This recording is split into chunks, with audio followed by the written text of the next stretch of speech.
Smokey has had her stuff stolen many times, and it's just, amongst making it look like a real house, I felt it should have a real door. $500 of plywood, a door with 2 locks on it, and a set of wheels underneath.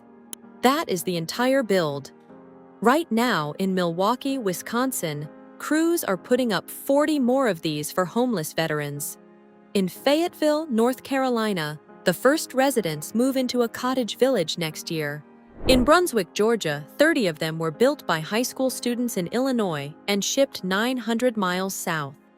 But the whole thing started on a sidewalk in South Los Angeles, with a 60-year-old grandmother named Irene McGee sleeping on bare dirt beside a building, with no tent and no tarp, just the ground and the clothes she had on. One of her neighbors built her a house in 5 days. 5.6 million people watched him do it. 10 months later, city trucks pulled up and hauled it away. To understand why that happened, and why the version going up today looks nothing like the first one, you have to start with the woman on the sidewalk. Her neighbors on that block knew her. They called her Smokey. Every morning, she walked the same street in South Los Angeles, checking recycling bins for cans she could turn into cash. If you had asked anyone on that block in 2014 about Smokey McGee, they would have told you she was friendly, sharp, easy to talk to. They would not have told you where she slept, because most of them never asked.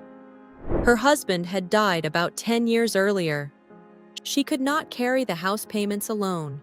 She lost the home, and then she lost the address, and once you lose the address in America, almost everything else follows.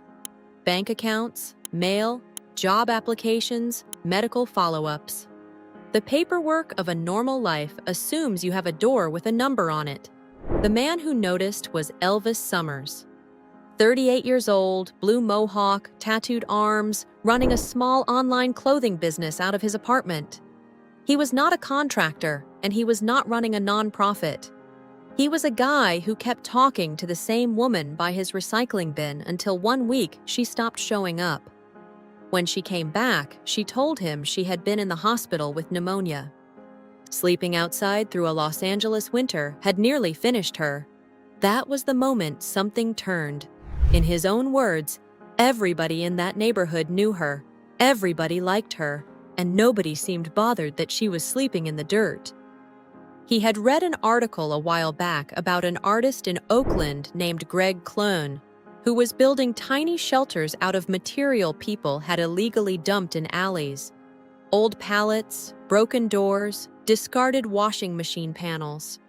Kloen had been quietly handing them out for years, and almost nobody outside the Bay Area had heard about it. Summers decided to try it. He skipped meals and pushed back a couple of his own bills to free up the money. Here is what $500 at a Los Angeles lumber yard actually buys you. Plywood for the frame and the walls. A real door, not a flap and not a curtain, with 2 separate locks on it. A window that opens. Shingles for the roof, which he could not initially afford until a building supply manager donated them once he heard what they were for. And underneath all of it, a set of sturdy wheels. The finished structure was roughly 4 feet by 8 feet, small enough to fit inside a single parking space, light enough that one person could push it down the street without help. The photographs taken outside that finished house make it look like a garden shed with a nice paint job. It is worth slowing down on that, because every single design choice in it was solving a specific problem that anyone who has slept outside can name immediately. The 2 locks are not about protecting belongings. They are there because a woman sleeping on a sidewalk is a target every night of her life, and a door that locks is the difference between sleeping and lying awake, listening. The shingled roof is there because tarps flap and leak and mark you as homeless from 2 blocks away. A roof that looks like a roof lets you exist in a neighborhood without announcing your status to every passing car. And the wheels are the whole legal argument. A structure bolted to the ground is a building. A building needs permits, inspections, setbacks, a foundation, a property owner, and about 18 months of municipal process. A structure on wheels is not a building. In most American cities, it falls into a different category entirely, closer to a trailer or a cart, and the ordinances that apply to it are written completely differently. That is why the wheels are there. Not for convenience. Because of how the ordinance is written. Summers filmed the build in his driveway as a time-lapse and posted it online. The video ends with Smokey hanging a small hand-lettered sign inside that reads, "Home, Sweet Home." He expected his friends to watch it. Instead, the internet did. 5.6 million views. His inbox filled with carpenters offering labor, retirees offering money, homeless advocates offering advice, and children as young as 6 asking how they could help. Chefs offered to feed the build crews. Contractors offered to redesign the structure properly. He started a crowdfunding campaign hoping to raise $50,000, enough for maybe a dozen houses. He blew through that target and kept climbing toward 100,000. And no, that number is not a typo for a guy with no organization and no track record. With the money, the design improved fast. Version 2 was 6 feet by 8 feet. It had a small solar panel on the roof running an interior light and a phone charger, which sounds like a luxury right up until you realize a dead phone means no job callback, no caseworker contact, and no emergency call.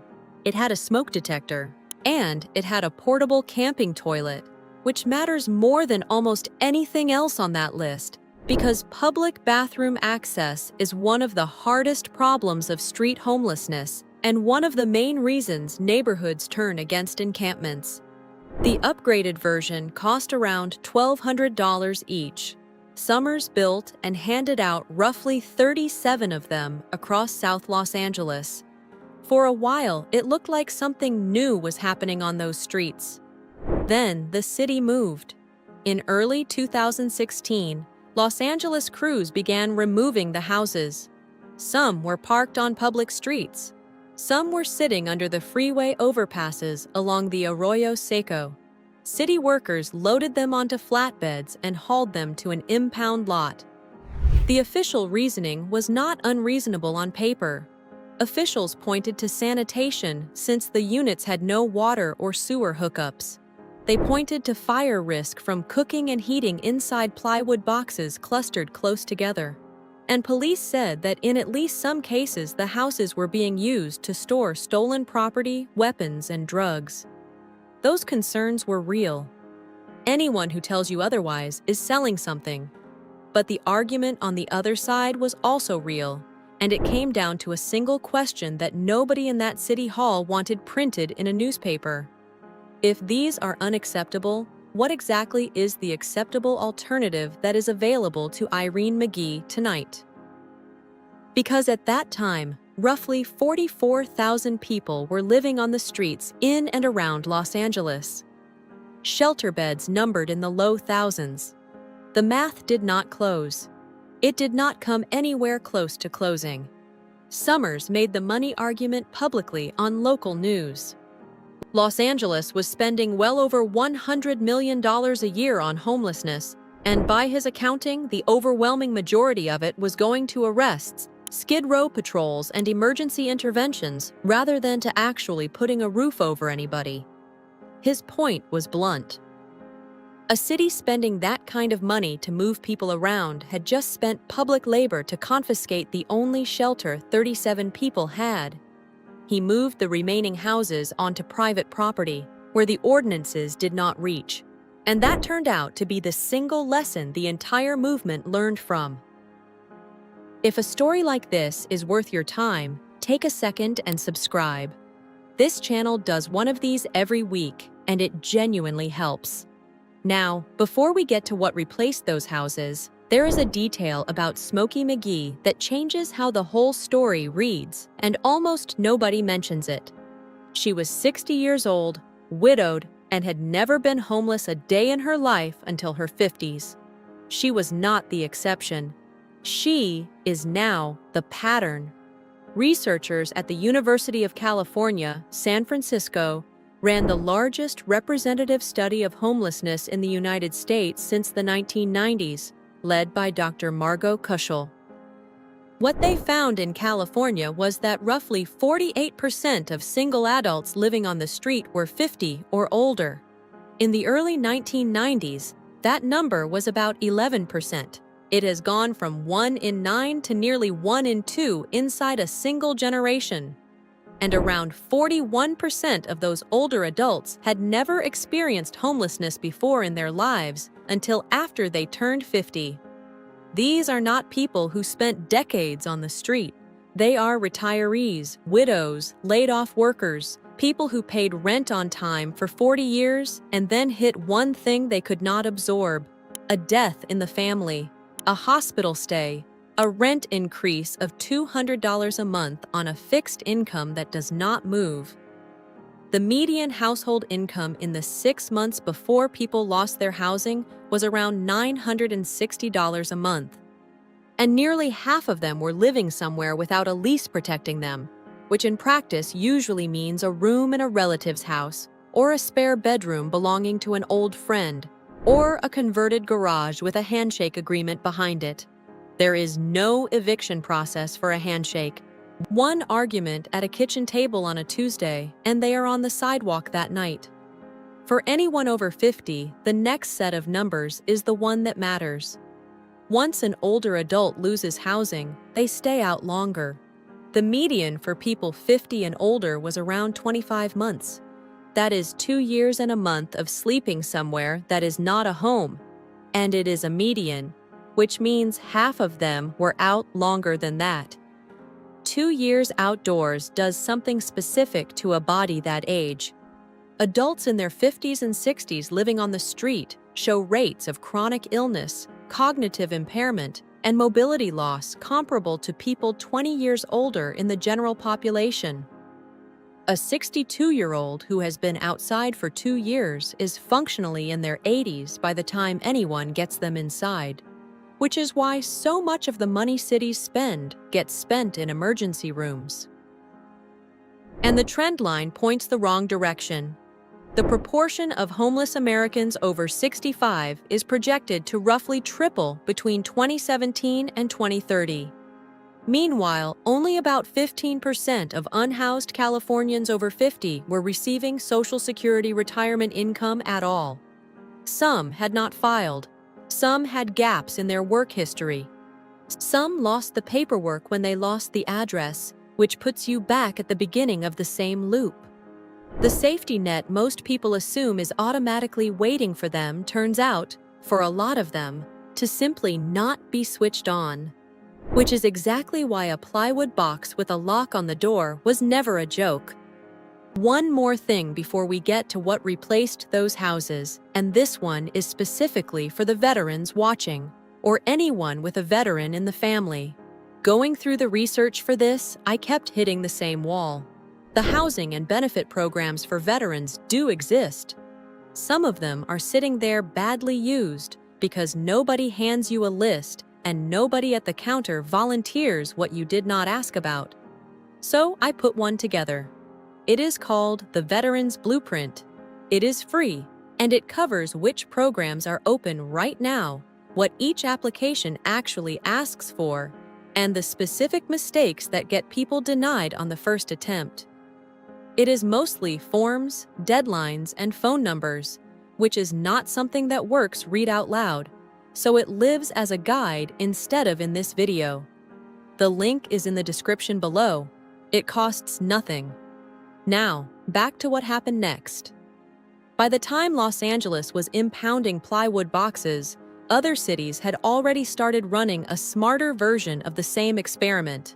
Not on the street, on sanctioned land. The formula that worked looks like this. Take a lot, usually church-owned, city-owned, or donated. Put 20 to 40 small structures on it, spaced properly for fire access. Add a shared building with real bathrooms, showers, laundry, and a kitchen. Run actual utilities to it. Put staff on site. Then let people move in. The wheels came off, literally, because once you have permission, you no longer need the loophole. The most developed version of this in America right now is built specifically for veterans. Veterans Community Project welcomed its first residents in Kansas City, Missouri in 2018. Their homes are 240 square feet, which is about 4 times the size of what Summers was building. Insulated, heated, and cooled, with a real bed, a desk, a bathroom, and a kitchenette, residents pay 0 rent. That is not a reduced rate. It is 0. The only requirement is that you participate in case management, which means counseling, job training, sorting out benefits, and dealing with whatever is underneath the homelessness rather than just the homelessness itself. Residents pay 0 rent. That is not a reduced rate. It is 0. The only requirement is that you participate in case management, which means counseling, job training, sorting out benefits, and dealing with whatever is underneath the homelessness rather than just the homelessness itself. The organization reports that around 85% of veterans who complete the program move on into permanent, sustainable housing. Average stay is roughly 335 days, just under a year to rebuild a life from nothing. Co-founder Brian Meyer is a combat Marine veteran, and his description of why they built it is about as plain as it gets. They looked at what was actually available to veterans coming off the street and decided there had to be something better than that. 6 villages exist so far: Glendale, Arizona; Kansas City, Missouri; Longmont, Colorado; Sioux Falls, South Dakota; St. Louis, Missouri; and now Milwaukee, Wisconsin, where they broke ground on 40 more homes. When Milwaukee finishes, the total crosses 240 homes nationally, which sounds like a lot until you set it against the number it is aimed at. As of the most recent federal count, the Department of Veterans Affairs estimates more than 32,000 veterans are homeless in America. 240 homes against 32,000 people. That is the honest scale of where this stands today. But the building has not stopped, and one of these projects came from a place nobody would have predicted. In Fayetteville, North Carolina, a nonprofit called Inasmuch spent 3 years planning a tiny cottage village for homeless veterans before construction started, with the first residents expected to move in during 2027. A second Fayetteville group, Redeploying American Veterans, founded by a retired Army veteran who spent 30 years in uniform, is working on a village aimed specifically at what they call the hidden homeless. That means veterans couch surfing, sleeping in cars, or cycling through motels, who never show up in any official count and therefore never show up in any budget either. Then there is Brunswick, Georgia. A 30-home village called Golden Isles Veteran Village opened its doors there. Every structure in it was built by high school students in the northwest suburbs of Chicago, in a geometry through construction class, then loaded onto trucks and shipped nearly 900 miles south. Teenagers in Illinois built houses for veterans in Georgia as a math assignment. That one I would not have believed if it were not documented. There is one more thing worth saying about the design because it explains why some of these villages thrive and others get torn out within a year, and it has almost nothing to do with the houses. Every failed version of this has the same missing piece: bathrooms. You can build 100 perfect little houses, and if there is no toilet, no shower, and no place to wash clothes within walking distance, the surrounding neighborhood will turn against the site within about 2 months, and they will not be wrong to. Sanitation is the single most common reason these projects get shut down, and it is entirely solvable with one shared building and a sewer connection. The second missing piece is a locked mailbox with a real street address on it. That sounds like a small detail. It decides everything downstream of it. An address is what lets someone receive a benefits letter, a court notice, a prescription, a paycheck, or a jury summons. The thing that stalls people trying to climb out of homelessness is rarely the shelter. It is the paperwork, and the paperwork requires an address. The successful villages figured out both of those early. The wheeled houses parked on public streets in Los Angeles never could, and that is the honest reason they lost. Now, I know some of you are already doing the arithmetic on lumber prices, so here is the short, practical version. You can build a $500 shelter on wheels, and people still do. What you cannot do is park it wherever you want. On private property, with the owner's written permission, you are in a completely different legal position than on a public street. And that single distinction is what saved the remaining Los Angeles houses and what has protected every successful village since. Every organization doing this at scale finds the landowner first and builds second. The ones that build first get their work impounded, and if you want to do this properly, the path that works is boring. Find the church, the nonprofit, or the landowner. Get permission in writing. Talk to the fire marshal before you cut a single board, not after, because fire spacing and ventilation are the objections cities raise and the ones they are usually right about. Nearly every city has someone in that office who would rather help you do it correctly than shut you down later. And if you are watching this from a stable home and just want to help someone else, one thing works better than most donations. Find out who is already doing this in your county and ask what they are short on. It is almost never money. It is usually plywood, a truck, a Saturday, or a landowner willing to say yes. Back on that block in South Los Angeles, Irene McGee had her door with 2 locks. She had a roof that did not flap. She said at the time that she wanted to be first in line to help build houses for other people, that she wanted to give somebody else a good night's rest and someplace warm. That is what a box of plywood actually bought. Not a solution to homelessness. Nobody serious ever claimed it was. What it bought was sleep and safety and the specific dignity of being able to close a door behind you, and those turn out to come before every other kind of recovery rather than after. The whole movement that followed, the sanctioned villages, the veteran housing, the high school shop classes shipping cottages across state lines, all of it traces back to one man deciding that a woman he said hello to every morning should not be sleeping in dirt. And if you are over 50 and you have quietly run the numbers on your own housing lately and they came out tighter than you expected, you are not being paranoid. You are looking at the same figures the researchers in San Francisco are looking at. The programs built for exactly that situation almost never come find you.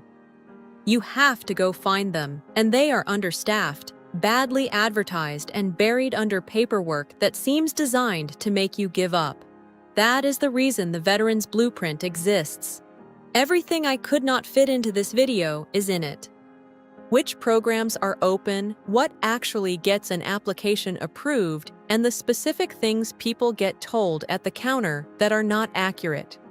The link is sitting in the description below, and it will take you about a minute to grab. I will see you in the next one.